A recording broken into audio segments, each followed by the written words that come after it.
Dans les profondeurs du Nord-Ouest Pacifique se trouve le manoir Val, demeure du milliardaire le plus mystérieux du monde.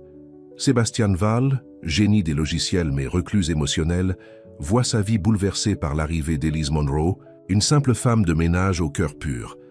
Leur rencontre improbable va déclencher une transformation qui défiera toutes les attentes. Mais avant de commencer cette histoire, commentez ci-dessous d'où vous nous assistez.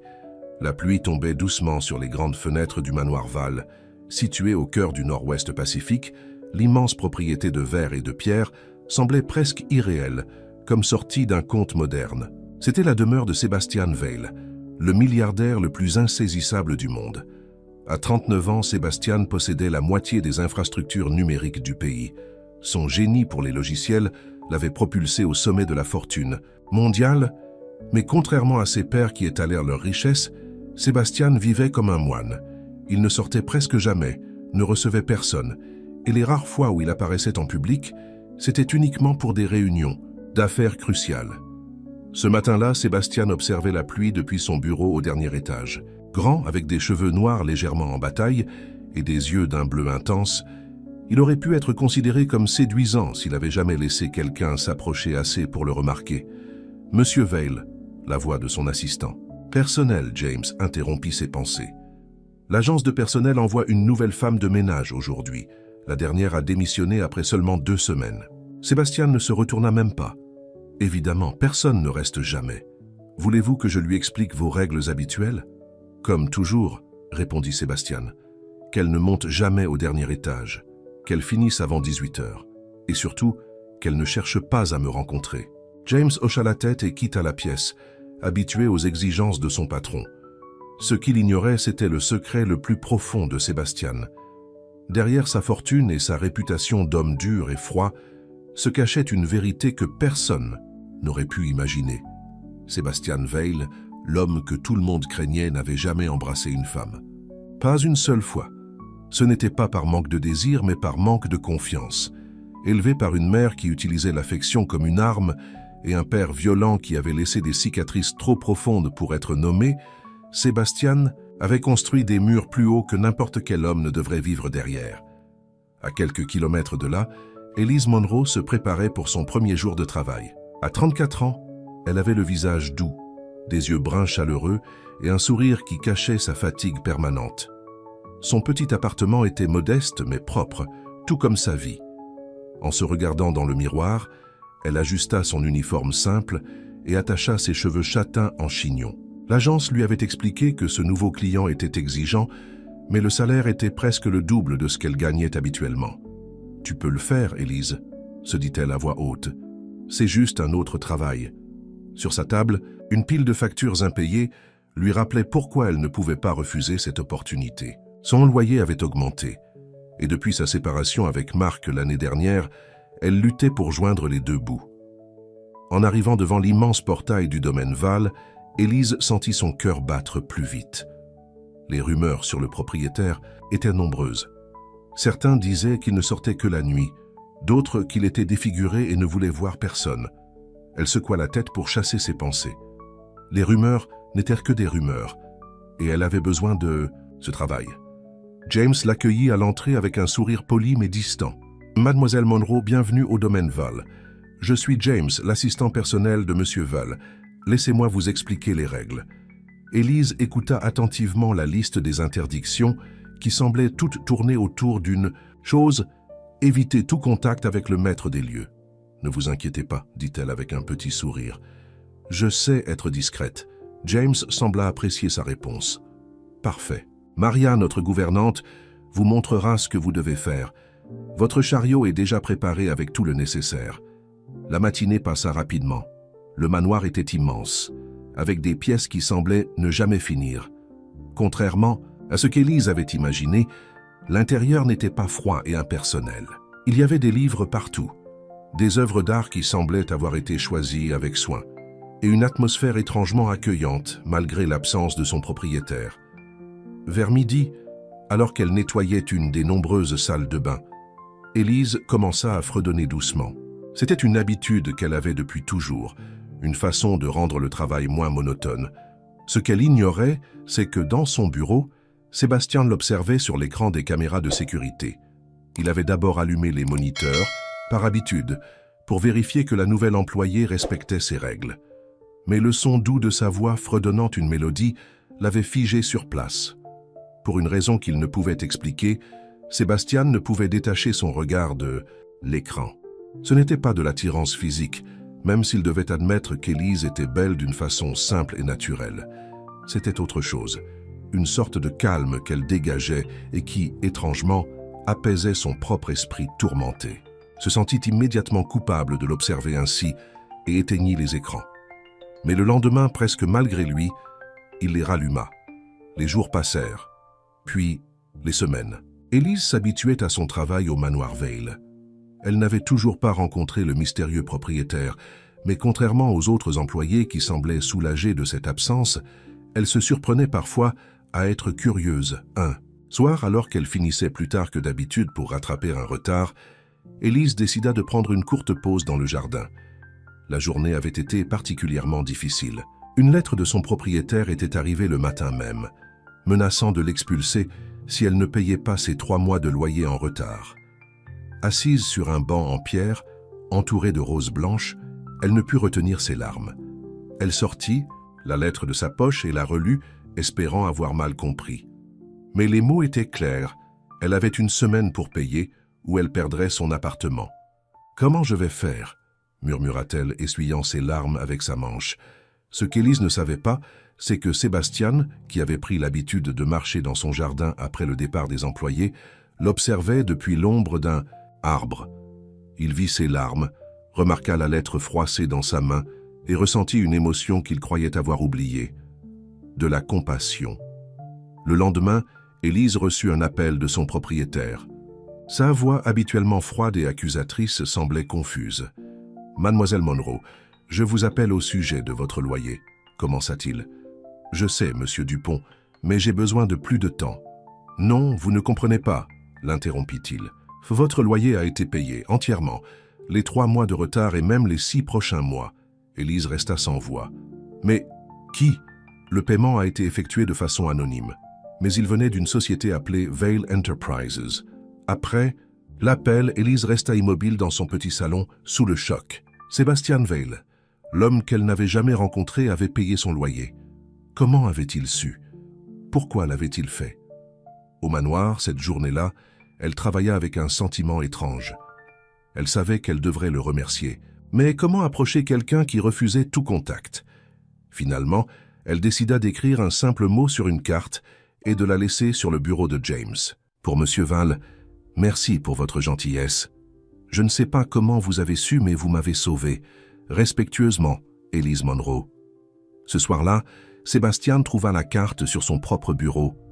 James avait hésité à la lui donner, mais avait finalement décidé que c'était important. En lisant les mots simples d'Élise, Sébastien sentit quelque chose se briser doucement en lui. Sa gentillesse. Personne ne l'avait jamais décrit ainsi. Pour la première fois depuis des années, il se sentit moins seul.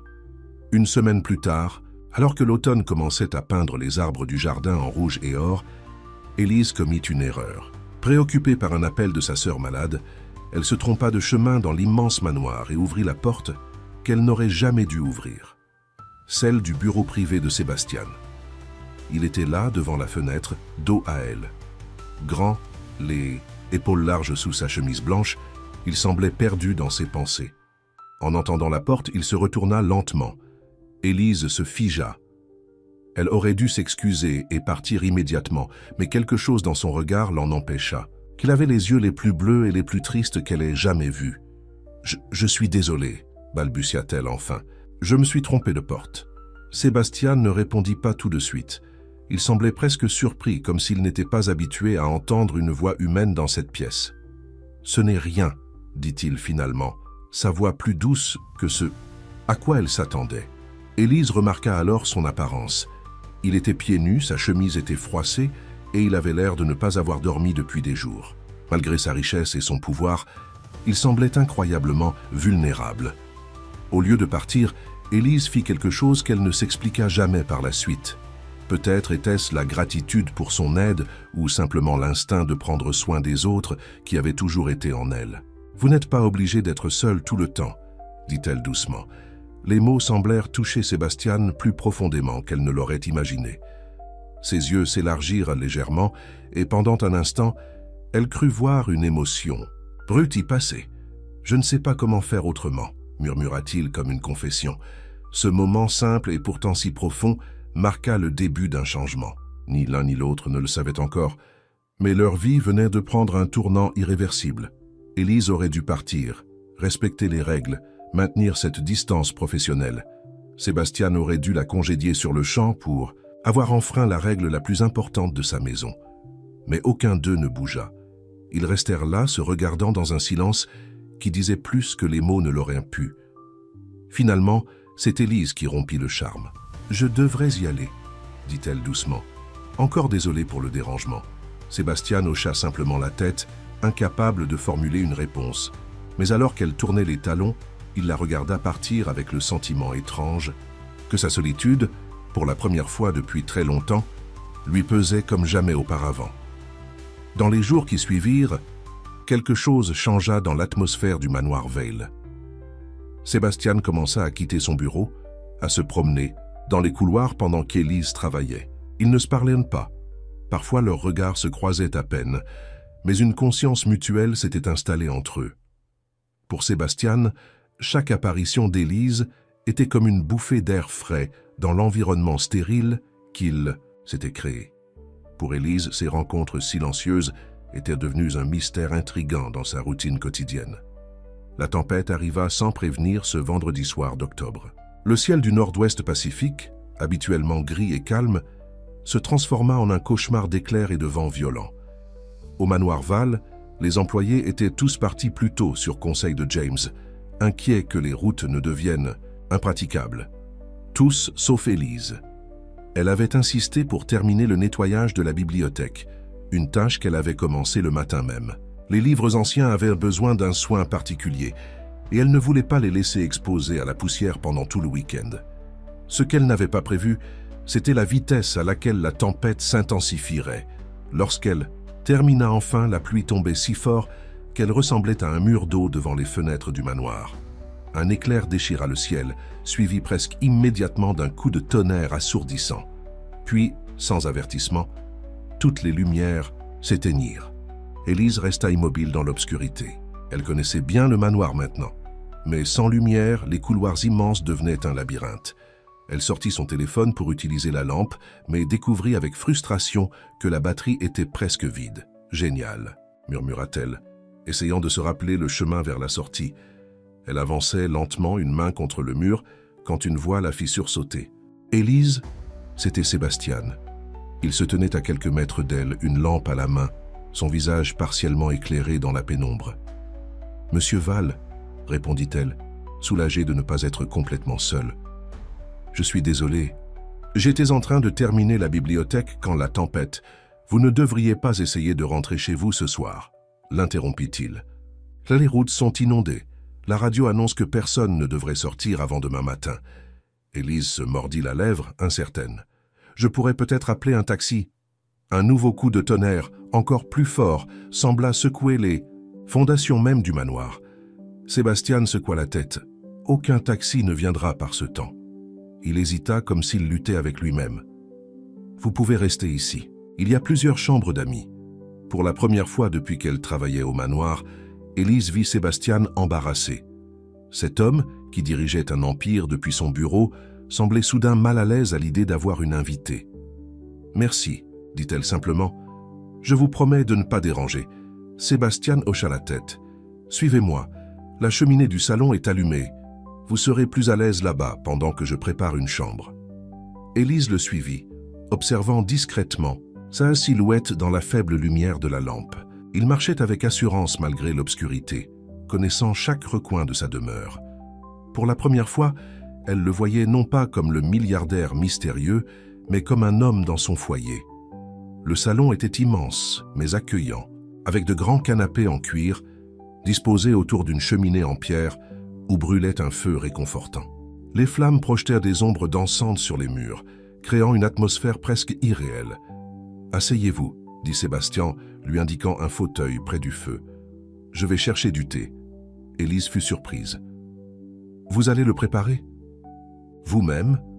Un demi-sourire apparut sur le visage de Sébastien, le transformant complètement. « Contrairement à ce que les rumeurs prétendent, je sais faire fonctionner une bouilloire. » Cette petite blague si inattendue fit rire Élise. Le son de son rire sembla surprendre Sébastien, comme s'il n'avait pas entendu un tel son dans sa maison depuis longtemps. Lorsqu'il revint avec 2 tasses fumantes, Élise remarqua que ses mains tremblaient légèrement. Il lui tendit une tasse et s'assit face à elle, suffisamment proche pour discuter, mais avec une distance qui trahissait sa nervosité. « Merci pour le thé, » dit-elle, « et pour m'avoir permis de rester. » Sébastien regarda les flammes, évitant son regard. « C'est normal. Je ne pouvais pas vous laisser partir avec ce temps. » Un silence s'installa, mais étrangement, il n'était pas inconfortable. Le crépitement du feu et le bruit de la pluie contre les fenêtres créaient une bulle intime autour d'eux. « Vous vivez seul dans cette grande maison ?» demanda finalement Élise, osant briser le silence. Sébastien acquiesça. « Depuis toujours. Enfin, avec le personnel, bien sûr, mais ils partent tous le soir. Ça ne vous pèse jamais? La solitude, la question était directe, peut-être trop personnelle, mais dans la pénombre chaleureuse du salon, les barrières semblaient s'effacer. Sébastien prit son temps pour répondre, comme s'il pesait soigneusement ses mots. On s'habitue. Parfois, c'est plus facile d'être seul que d'essayer de connecter avec les autres. Élise le regarda attentivement. Personne ne devrait s'habituer à être seul. Leurs yeux se rencontrèrent, et pour la première fois, Sébastien ne détourna pas le regard. Certaines personnes n'ont pas le choix. On a toujours le choix, répondit doucement Élise. La conversation dériva vers des sujets plus légers. Élise parla de son enfance dans une petite ville côtière, de sa sœur malade qu'elle aidait financièrement, de ses rêves mis en pause. Sébastien l'écoutait avec une attention qui la surprenait, posant parfois des questions qui montraient qu'il absorbait vraiment chaque mot. À son tour, il partagea quelques bribes de sa vie, ses parents distants, son éducation solitaire, sa passion précoce pour l'informatique qui était devenue son refuge. Il parlait peu de lui-même, mais chaque information semblait précieuse, comme un trésor rarement partagé. Les heures passèrent sans qu'il ne s'en rende compte. La tempête continuait à faire rage dehors, mais à l'intérieur, une chaleur différente de celle du feu s'était installée. « Je devrais vous montrer votre chambre », dit finalement Sébastien, remarquant qu'Élise étouffait un bâillement. « Vous devez être fatigué. » Elle acquiesça, bien qu'une part d'elle aurait voulu que cette soirée ne finisse jamais. Il y avait quelque chose de magique dans ces moments volés, comme si le monde extérieur avait momentanément cessé d'exister. Sébastien la conduisit à travers les couloirs sombres jusqu'à une chambre spacieuse à l'étage. Il alluma quelques bougies révélant un lit à baldaquin, des meubles anciens et une vue sur le jardin maintenant fouetté par la pluie. « J'espère que vous serez confortable, » dit-il, s'apprêtant à partir. « Ma chambre est au bout du couloir si vous avez besoin de quoi que ce soit. » Élise hocha la tête, soudain consciente de l'étrangeté de la situation. Elle, la femme de ménage, dormant dans la maison de son patron milliardaire. « Sébastien, » dit-elle, utilisant son prénom pour la première fois. « Merci. Pas seulement pour ce soir, mais aussi pour mon loyer. Je n'ai pas eu l'occasion de vous remercier correctement. » Il s'arrêta à la porte, surpris par l'utilisation de son prénom. « Comment avez-vous su que c'était moi ?»« Qui d'autre ?» sourit-elle. « Je me demande juste pourquoi. » Sébastien sembla chercher ses mots. « Je vous ai vu dans le jardin ce jour-là. Vous pleuriez. Je n'ai pas pu m'empêcher de vouloir aider. » La sincérité de sa réponse toucha Élise. « Vous observez souvent? Vos employés ?» La question n'était pas accusatrice, juste curieuse. Sébastien baissa les yeux, presque honteux. « Pas tous. Juste vous. » Il releva la tête, ses yeux bleus rencontrant les siens. « Votre présence dans cette maison, c'est comme si quelqu'un avait allumé une lumière dans chaque pièce. Je ne peux pas l'expliquer. » Ces mots, prononcés avec une honnêteté désarmante, firent battre le cœur d'Élise plus vite. Elle ne savait pas quoi répondre, submergée par l'émotion. Sébastien lui souhaita bonne nuit et se retira, la laissant seule avec ses pensées tourbillonnantes. Elle s'assit sur le bord du lit, essayant de comprendre ce qui se passait. Comment cet homme, entouré de mystères et de rumeurs, pouvait-il être si différent en privé? La tempête continua toute la nuit, mais Élise dormit étonnamment bien, bercée par le bruit de la pluie et le souvenir des yeux bleus de Sébastien. Au matin, le soleil perçait timidement à travers les nuages. Élise se réveilla, désorientée un instant avant de se rappeler où elle était.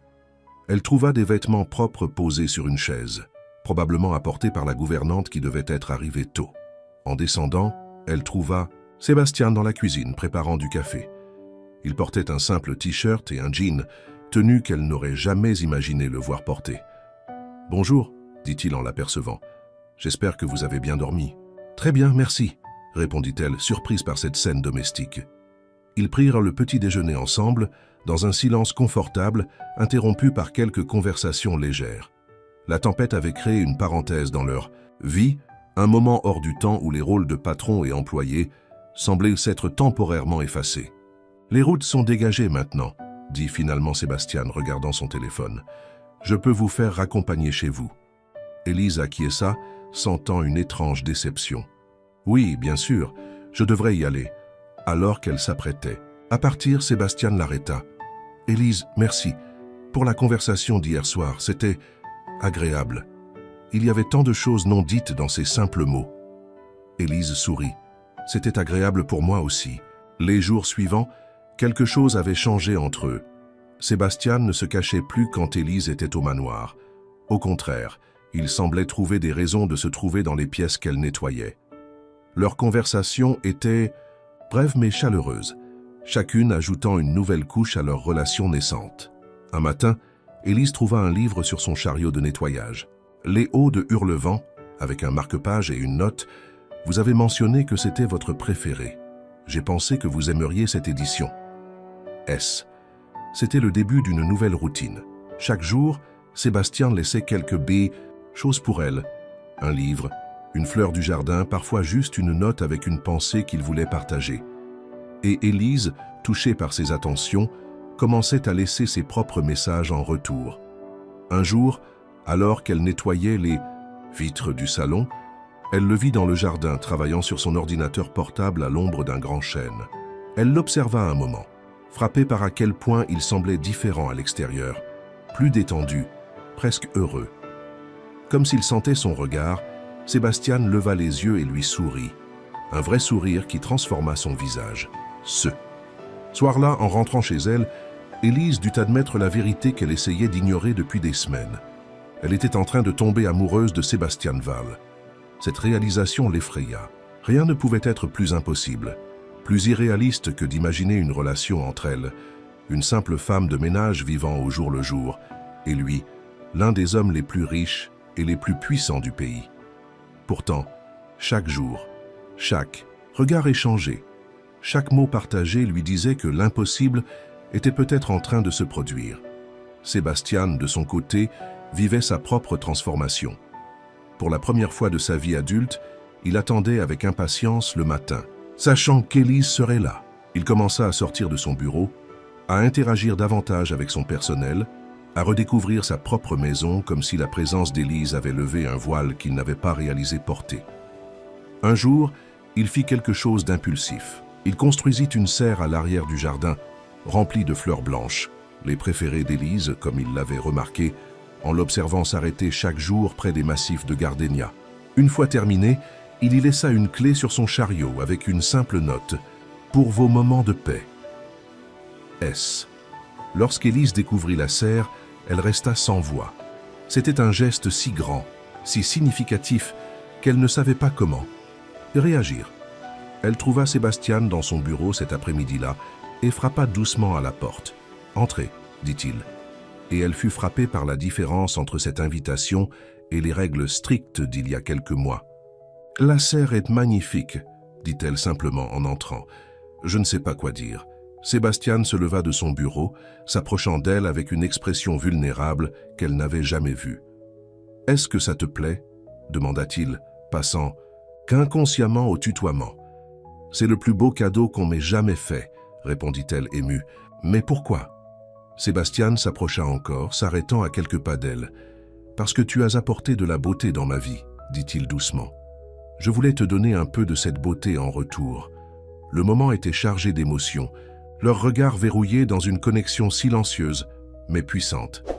Élise sentit que quelque chose d'important était sur le point de se produire, comme si l'univers entier retenait son souffle.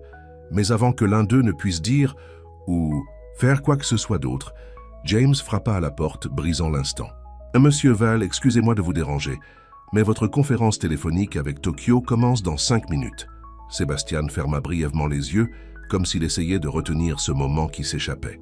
« Merci, James. J'arrive. » Quand ils furent à nouveau seuls, l'intensité du moment s'était dissipée, laissant place à une douce tension. « Je devrais te laisser travailler, » dit Élise, reculant légèrement. Sébastien acquiesça à contre-cœur. « Merci d'être venu me remercier. » Alors qu'elle se dirigeait vers la porte, il ajouta « Élise, la serre est à toi. Utilise-la quand tu veux, même quand tu ne travailles pas.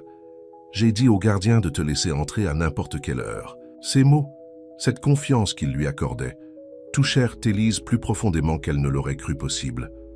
Elle sourit, incapable de cacher sa joie. « Merci, Sébastien. » Elle sortit, laissant derrière elle un homme transformé par ses simples mots, par son sourire, par sa présence dans sa vie. Ce soir-là, seul dans son bureau, Sébastien regarda par la fenêtre la pluie qui recommençait à tomber. Mais contrairement aux innombrables soirées pluvieuses qu'il avait passées, dans cette même position, il ne se sentait plus vide. Pour la première fois depuis qu'il pouvait s'en souvenir, il y avait de l'espoir dans son cœur, et cet espoir avait un nom. Élise Novembre apporta avec lui un froid inhabituel dans le nord-ouest Pacifique. Les jardins du manoir Val se paraient des couleurs de l'automne, les feuilles rouges et dorées créant un tapis naturel sur les pelouses parfaitement entretenues. Dans la serre, cependant, les gardénias blancs continuaient de fleurir, protégés du froid extérieur. Élise s'y rendait, presque chaque jour après son travail, parfois pour quelques minutes seulement, d'autres fois pour des heures. C'était devenu son refuge, un espace entre deux mondes, ni tout à fait chez elle, ni tout à fait au travail, un lieu où elle pouvait simplement être elle-même. De plus en plus souvent, Sébastien l'y rejoignait. Leur conversation, d'abord hésitante et polie, était devenue plus profonde, plus personnelle. Ils parlaient de livres, de musique, de leurs rêves d'enfance, jamais de l'avenir, comme si nommer leurs espoirs risquait de les faire disparaître. Un soir particulièrement froid, Élise trouva Sébastien déjà dans la serre, assis sur le banc en pierre, 2 tasses de chocolat chaud posées sur la petite table devant lui. « J'ai pensé que tu aurais froid, » dit-il en lui tendant une tasse lorsqu'elle s'assit à côté de lui. « Merci, » répondit-elle, savourant la chaleur qui se répandait dans ses mains. « Tu commences à bien me connaître. » Sébastien sourit, ce sourire rare qui transformait son visage et faisait battre le cœur d'Élise un peu plus vite. « J'essaie. » Ils restèrent assis en silence pendant un moment, écoutant le bruit doux de la pluie sur le toit en verre de la serre. C'était un de ces silences confortables qui n'avaient pas besoin d'être remplis. « Tu sais, » dit finalement Sébastien, « avant que tu n'arrives ici, je ne venais presque jamais dans le jardin. » Élise le regarda, surprise. « Vraiment? Même pas dans la serre ?»« Il n'y avait pas de serre, » répondit-il simplement. « Je l'ai fait construire pour toi, tu te souviens ?» Élise sentit une chaleur qui n'avait rien à voir avec le chocolat chaud se répandre dans sa poitrine. Pourquoi rester enfermé quand on a un tel endroit? Sébastien regarda au loin, vers les lumières du manoir qui brillaient à travers la pluie. C'était plus facile, je suppose. Ne pas sortir, ne pas voir, ne pas ressentir. Et maintenant, demanda doucement Élise. Il tourna son regard vers elle, ses yeux bleus intenses dans la lumière douce des lanternes. Maintenant, c'est différent. Ces 3 mots simples contenaient tant de non-dits qu'Élise sentit son souffle se couper. Quelque chose avait changé ces dernières semaines. Les regards s'attardaient plus longtemps. Les doigts s'effleuraient accidentellement lorsqu'ils échangeaient un livre ou une tasse. « Sébastien, » commença-t-elle, rassemblant son courage, « qu'est-ce que nous faisons exactement ?» La question flotta entre eux, lourde de possibilités. Sébastien posa sa tasse et se tourna complètement vers elle, son visage sérieux mais ouvert. « Je ne sais pas, » admit-il.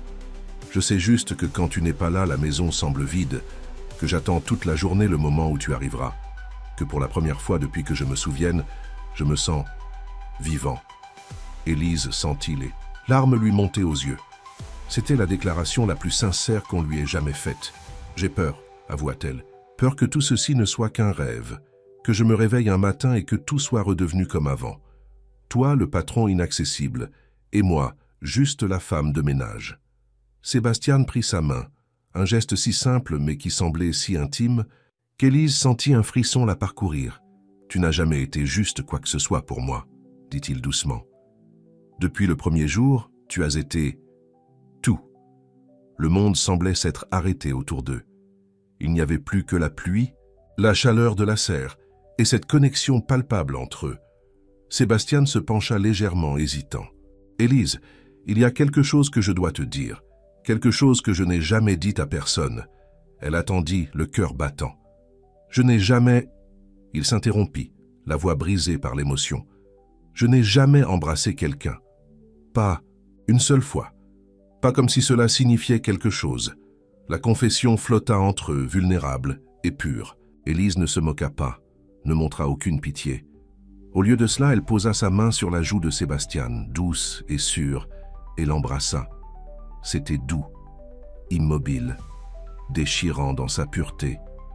Sébastian trembla sous ce contact, ses mains restant immobiles, comme s'il avait peur que le moindre mouvement ne brise ce moment.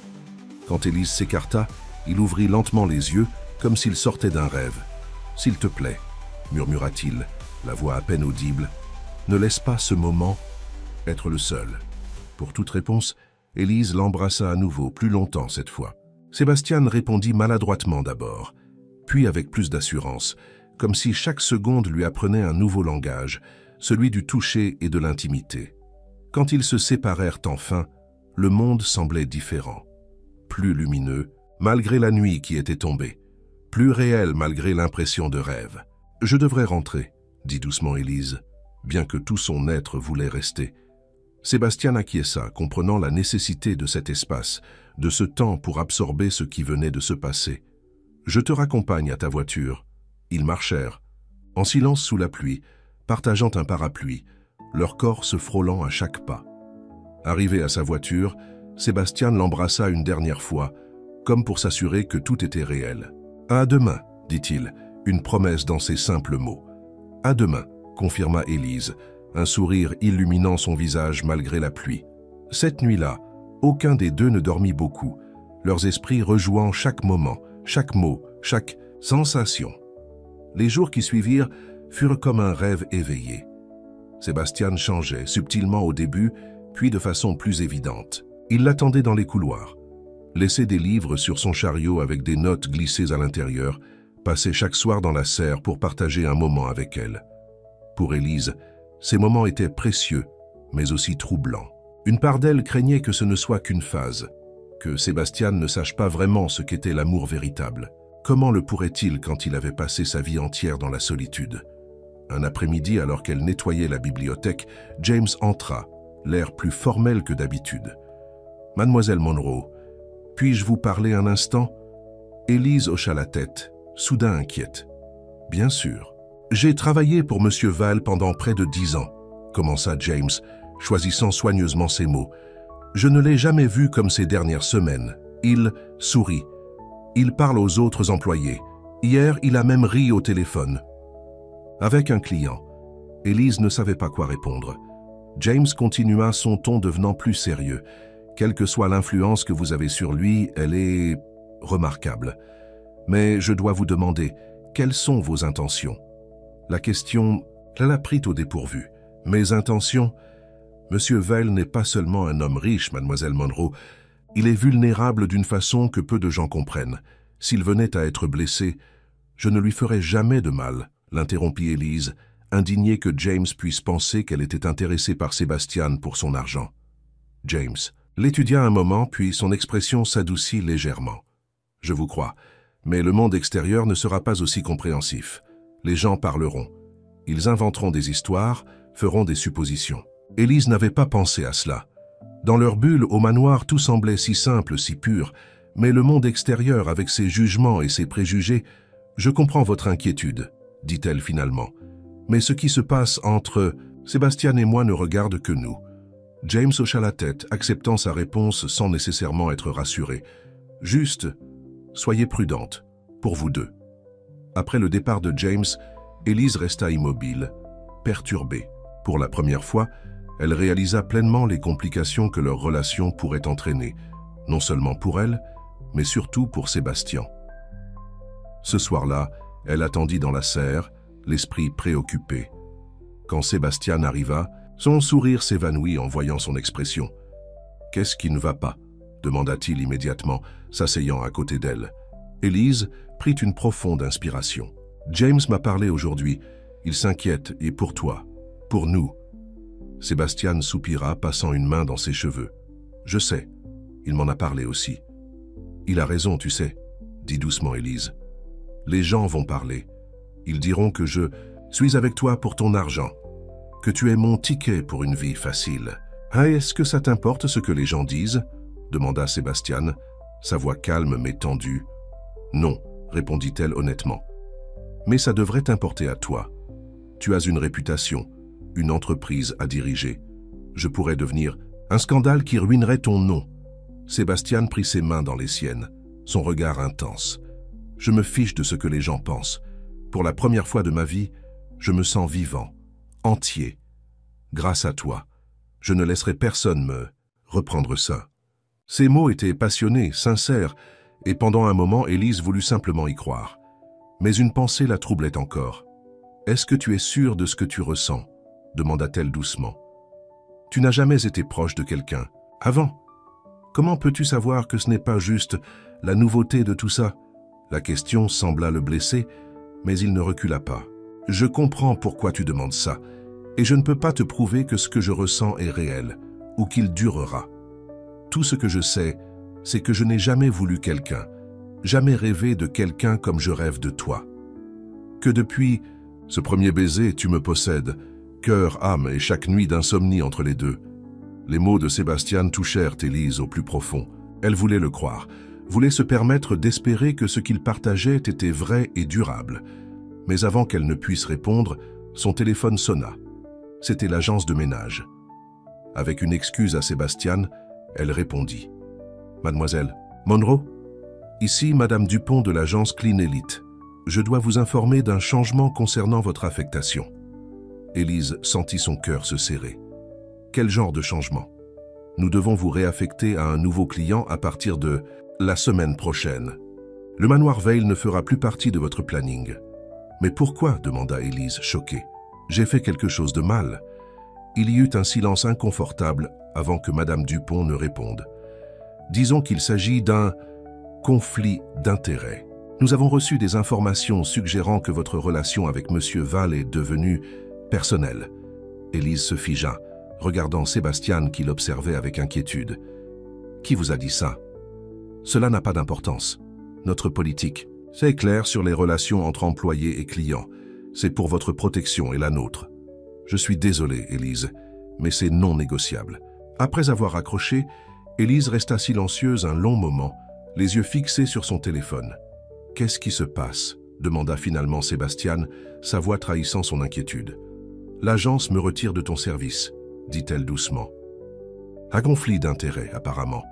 Quelqu'un leur a parlé de nous. » Sébastien se leva brusquement, la colère visible sur son visage. « C'est ridicule. Je vais les appeler, leur dire que c'est inacceptable. »« Non !»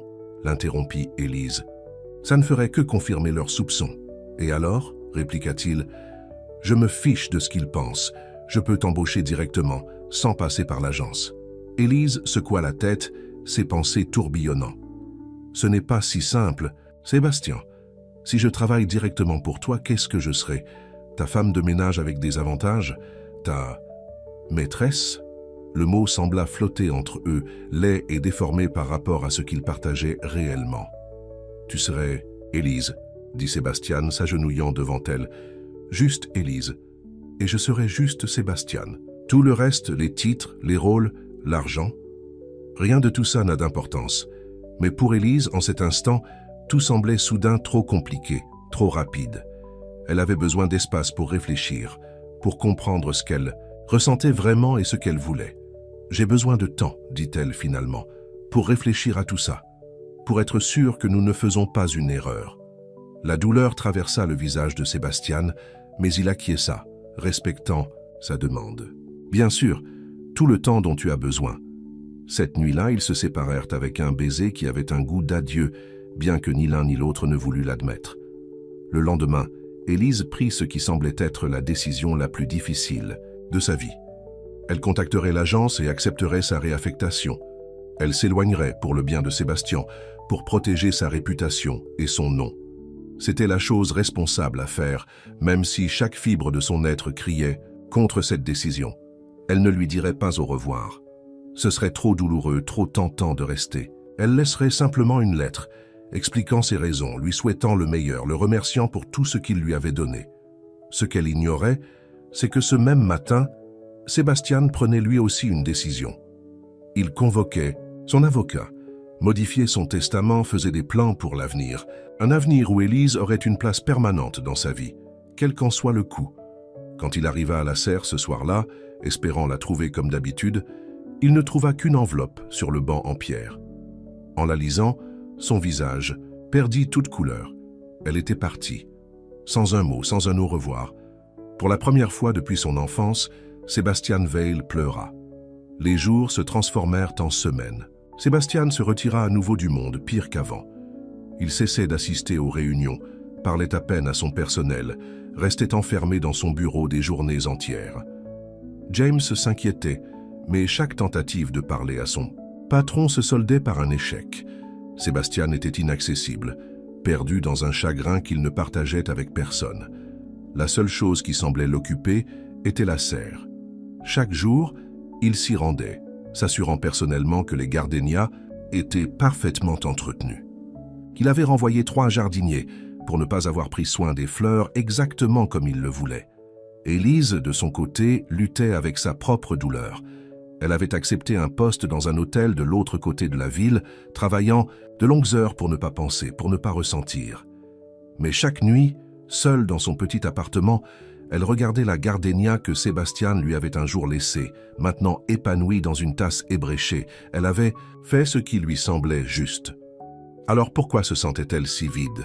Un soir, alors qu'elle rentrait d'une journée particulièrement épuisante, Élise trouva un message vocal sur son téléphone. Elle ne reconnut pas le numéro, mais en l'écoutant, son cœur s'arrêta.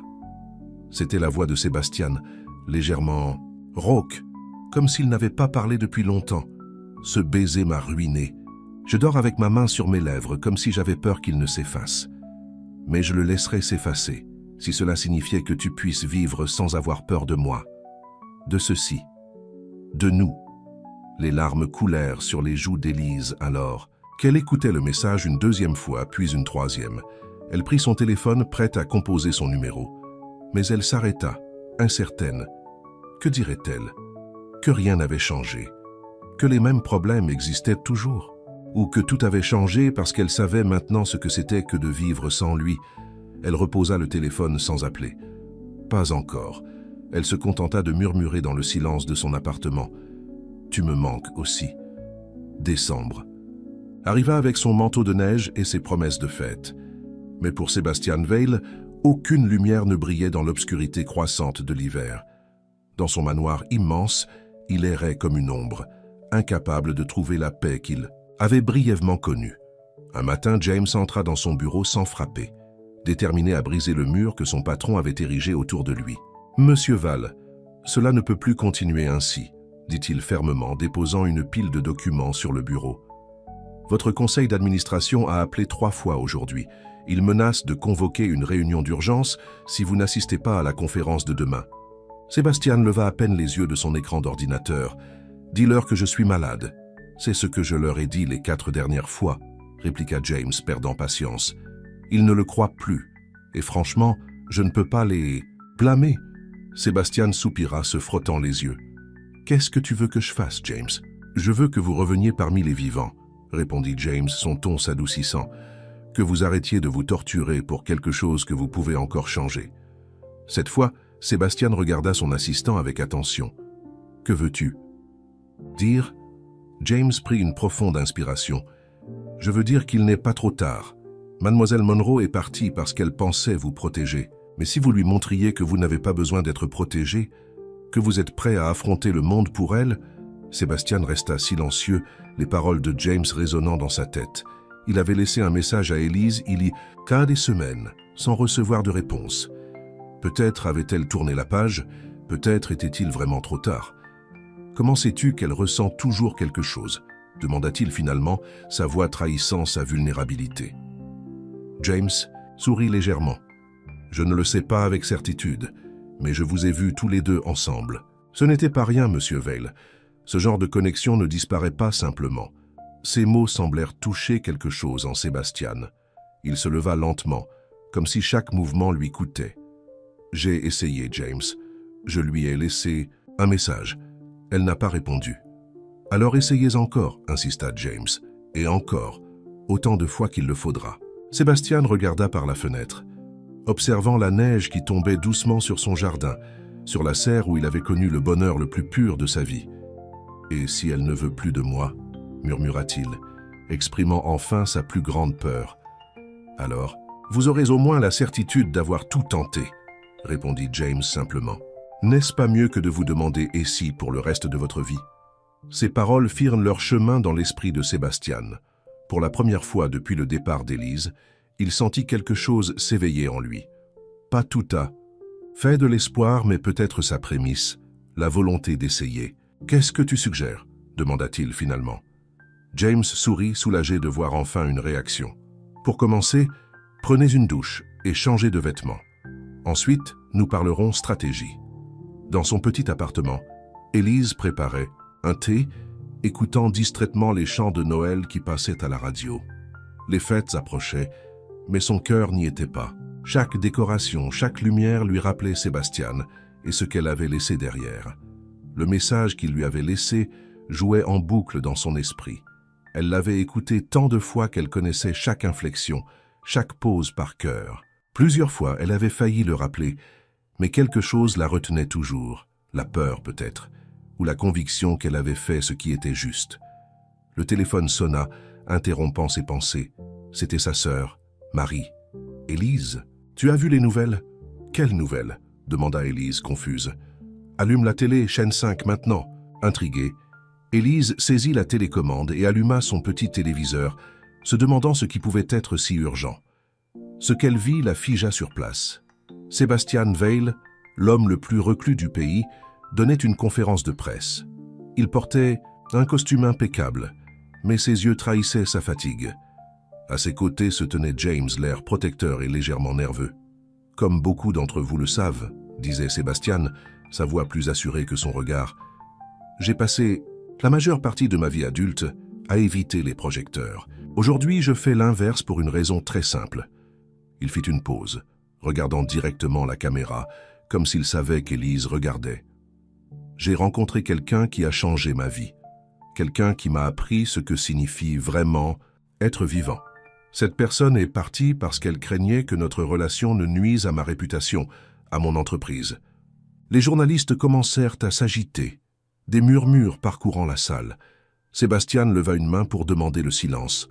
« Je suis ici aujourd'hui pour dire que rien, ni ma réputation, ni mon entreprise, ni ma fortune, n'a d'importance comparée à elle. Élise Monroe n'est pas une employée qui a profité de ma position. Elle est la femme la plus honnête, la plus authentique que j'ai jamais rencontrée. Et je l'aime. » Élise porta une main à sa bouche, les larmes coulant librement sur ses joues. Le téléphone glissa de son autre main, la voix lointaine de sa sœur complètement oubliée.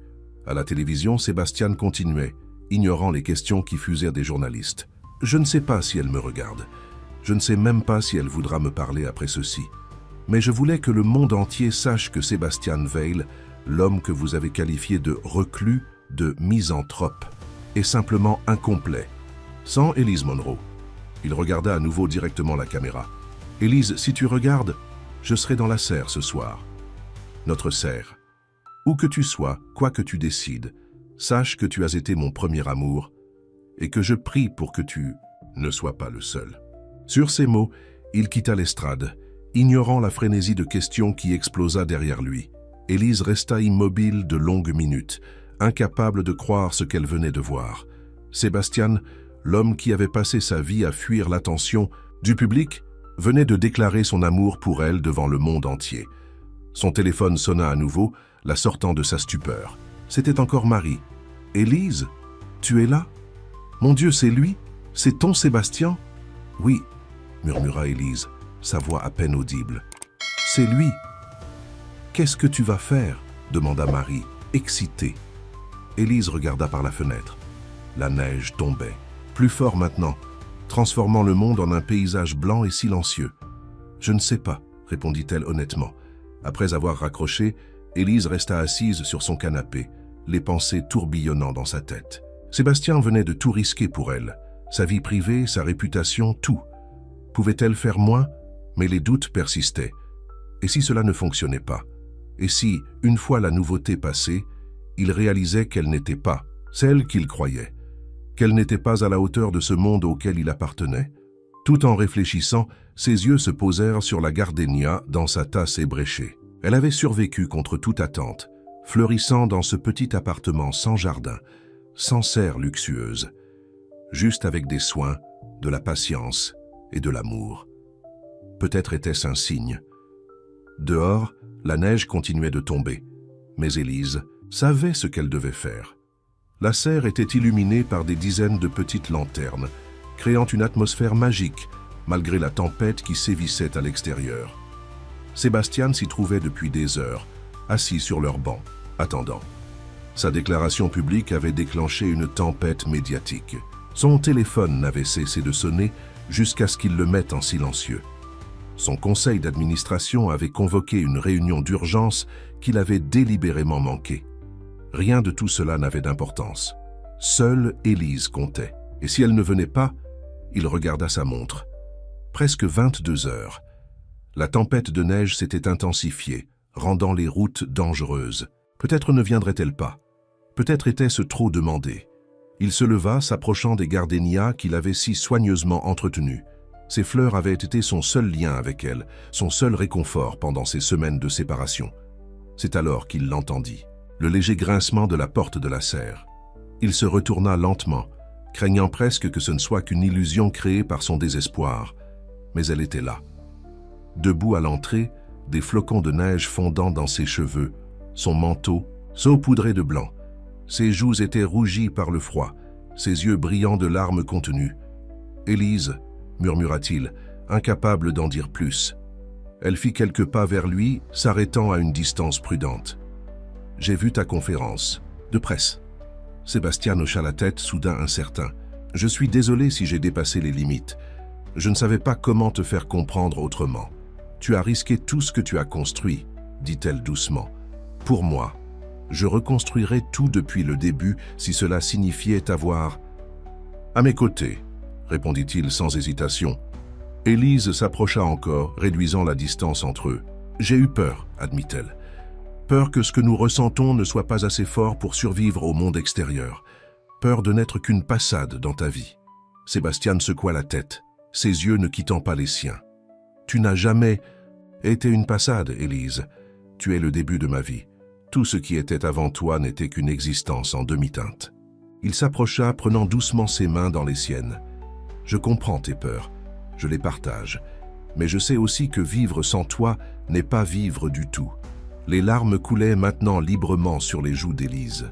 « J'ai passé chaque jour à regretter d'être parti sans te dire au revoir. »« Alors ne pars plus, » murmura Sébastien, serrant légèrement ses mains. « Reste, non pas comme employé, mais comme tout ce que tu voudras être. » Élise hésita une dernière fois, regardant cet homme qui avait transformé sa vie. « Je ne sais pas comment être la compagne d'un milliardaire. Je ne connais rien à ton monde. » Sébastien sourit, ce sourire rare et précieux qui n'appartenait qu'à elle. « Et je ne sais pas comment être un homme normal qui aime et qui est aimé. Nous apprendrons ensemble. » Il se pencha doucement, son front touchant le sien. « Je t'aime, Élise Monroe. Je t'ai aimée depuis le moment où je t'ai entendu fredonner en pliant des serviettes. Je t'aimerai jusqu'à mon dernier souffle. » Élise ferma les yeux, laissant ces mots l'envelopper comme une promesse. Puis, prenant son courage à deux mains, elle murmura les mots qu'elle avait gardés en elle trop longtemps. « Je t'aime aussi, Sébastien Veil, plus que je ne pensais possible d'aimer quelqu'un. » Leurs lèvres se trouvèrent alors dans un baiser qui n'était plus celui d'un débutant, mais d'un homme qui savait maintenant exactement ce qu'il voulait. Un baiser qui promettait des milliers d'autres, un avenir partagé, une vie ensemble. Quand ils se séparèrent enfin, Sébastien sourit, ses yeux bleus brillant d'une joie qu'Élise n'y avait jamais vue. « Tu sais, dit-il doucement, j'ai réalisé quelque chose pendant notre séparation. »« Quoi donc ?» demanda-t-elle, caressant sa joue, « que l'amour n'est pas une faiblesse comme je l'ai toujours cru. C'est la plus grande force qui soit. C'est ce qui m'a finalement donné le courage de sortir de l'ombre. » Élise sourit à travers ses larmes. « Et qu'est-ce qu'on fait maintenant ?» Sébastien l'attira plus près, la chaleur de son corps contrastant avec le froid de la nuit. « Maintenant, nous écrivons notre propre histoire, ensemble. » Dehors, la tempête commençait à s'apaiser, les flocons tombant plus doucement, comme si le monde lui-même respectait ce moment de paix retrouvé. Le printemps suivant, le manoir Vale était méconnaissable. Les grandes portes, autrefois fermées au monde, s'ouvraient régulièrement pour accueillir des invités. Les jardins, autrefois entretenus uniquement pour leur apparence, étaient maintenant remplis de vie, de couleurs et de rires. Sébastien avait changé, non pas fondamentalement, mais comme une fleur qui s'épanouit enfin après un long hiver. Il assistait aux réunions, dirigeait son entreprise avec une nouvelle énergie et, à la surprise de tous, avait commencé à soutenir des œuvres caritatives consacrées aux enfants issus de foyers difficiles. Élise avait trouvé sa place, non pas comme l'épouse trophée d'un milliardaire, mais comme une partenaire à part entière. Elle avait repris ses études d'architecture paysagiste, une passion qu'elle avait abandonnée des années auparavant par nécessité financière. Le jardin du manoir était devenu son laboratoire, son œuvre en évolution constante, mais c'était dans la serre que leur amour s'exprimait le plus visiblement. Agrandie et embellie, elle abritait maintenant une collection impressionnante de fleurs du monde entier. Au centre, cependant, un espace spécial était réservé aux gardénias blanches, un rappel constant de là où tout avait commencé. Un soir de mai, alors que le soleil se couchait sur leur domaine, Sébastien entraîna Élise dans la serre. Il semblait nerveux, chose rare maintenant qu'il avait trouvé son équilibre. « J'ai quelque chose pour toi, dit-il, la guidant vers un nouvel ajout à la serre, caché sous un drap. « Qu'est-ce que c'est » demanda Élise, intriguée. Sébastien retira le drap, révélant une plaque de bronze élégamment gravée, fixée sur un piédestal en pierre. Élise s'approcha pour lire l'inscription « Le premier et unique ». Pour Élise, qui m'a appris que le premier amour peut aussi être le seul et unique. Les larmes montèrent aux yeux d'Élise alors qu'elle se tournait vers Sébastien. « C'est magnifique », il sourit, prenant sa main dans la sienne. « J'avais pensé à quelque chose de plus grandiose, un monument peut-être, mais j'ai réalisé que parfois, les déclarations les plus sincères sont aussi les plus simples. » Comme « Je t'aime », suggéra Élise, serrant sa main. « Exactement comme ça », acquiesça Sébastien. Puis, avec un mouvement qui la surprit, il mit un genou à terre. « Sébastien », murmura-t-elle, son cœur s'accélérant. « Élise Monroe », dit-il, sortant un petit écrin de sa poche. « Tu as transformé ma vie de façon que je n'aurais jamais pu imaginer. Tu m'as montré ce que signifie vraiment vivre, aimer et être aimé en retour. » Il ouvrit l'écrin, révélant une bague simple mais élégante, avec un diamant solitaire qui captait la lumière du soleil couchant. « Je sais que nous n'avons pas suivi le chemin traditionnel, que notre histoire a commencé d'une façon que personne n'aurait pu prévoir, mais je sais avec une certitude absolue que je veux qu'elle continue pour le reste de ma vie. » Il prit une profonde inspiration, ses yeux ne quittant pas les siens. « Élise Monroe, me ferais-tu l'honneur de devenir ma femme ?» Élise, les larmes coulant librement sur ses joues, hocha la tête avant même de pouvoir former des mots. « Oui », parvint-elle finalement à dire. « Oui, Sébastien. 1000 fois, oui. » Il glissa la bague à son doigt, puis se releva pour l'embrasser, scellant leur promesse d'un avenir partagé. Dehors, le jardin s'embrasait des dernières lueurs du jour, comme un tableau peint spécialement pour eux. Mais dans la serre, le temps semblait suspendu, préservant ce moment parfait où deux âmes solitaires confirmaient ce qu'elles savaient déjà, qu'elles s'étaient enfin trouvées. Un premier baiser, un premier amour, murmura Sébastien contre ses lèvres. Et maintenant, tout un avenir de première fois à découvrir ensemble. Élise sourit contre ses lèvres. Et chaque première sera aussi la seule qui compte. Dans les années qui suivraient, le manoir Vale continuerait de s'ouvrir, d'accueillir, de grandir. Les rumeurs sur son propriétaire autrefois reclus seraient remplacées par des histoires d'un homme transformé par l'amour. Et au centre de tout cela, une serre de gardénia blanche resterait le témoin silencieux de cette vérité universelle. Que parfois, le premier amour peut aussi être le seul et unique qui compte vraiment, FIN.